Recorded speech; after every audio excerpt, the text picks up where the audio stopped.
President Donald Trump's declaration that North Korea is no longer a nuclear threat was unwise and premature, former U.S. Special Envoy to the Middle East George Mitchell told CNN's New Day on Wednesday.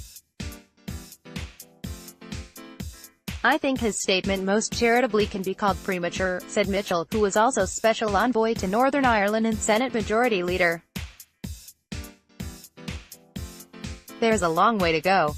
He added that, "We must all hope and pray that he is right, that it does turn out to be no longer a nuclear threat.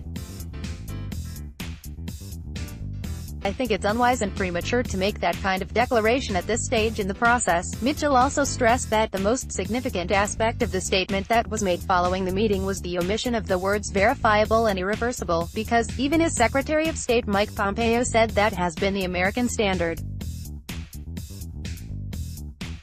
Instead, Mitchell said, all that was stated was that North Korea says it favors denuclearization without further definition of that word, which, he pointed out, is not new and at least 20 years old.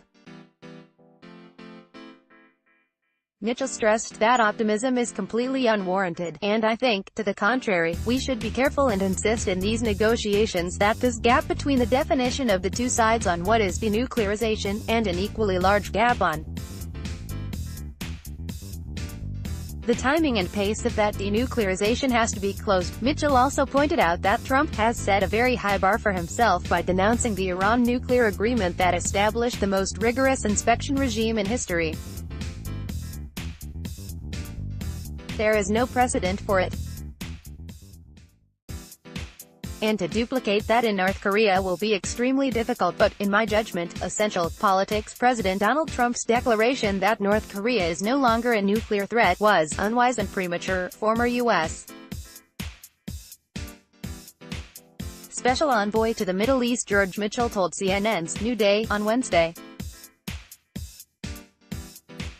North Korea, Special Envoy, George Mitchell 286 Wednesday 13 June 2018 12:19 p.m. 2018-19 Wednesday 13 June 2018 12:19 p.m. Newsmax Inc. Newsmax Inc.